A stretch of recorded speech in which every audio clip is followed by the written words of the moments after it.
امریکی صدر Donald Trump کا کہنا ہے کہ ایران میں نئی قیادت کی تلاش کا وقت آ گیا ہے۔ قیادت کا مطلب احترام ہے، خوف اور موت نہیں۔ ایک بیان میں ٹرمپ نے کہا کہ اقتدار برقرار رکھنے کے لیے ہزاروں لوگوں کو قتل کرنے کے بجائے حکمرانوں کو ملک کو درست طریقے سے چلانے پر توجہ دینی چاہیے، جیسا امریکہ میں کرتا ہوں۔ امریکی صدر کا مزید کہنا تھا کہ ناقص قیادت کی وجہ سے ایران دنیا میں رہنے کے لیے بدترین جگہ بن چکا ہے۔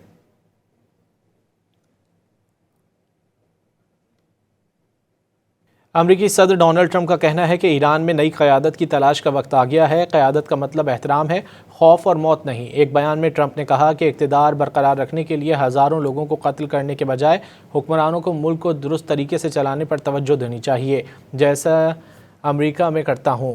امریکی صدر کا مزید کہنا تھا کہ ناقص قیادت کی وجہ سے ایران دنیا میں رہنے کے لیے بدترین جگہ بن چکا ہے۔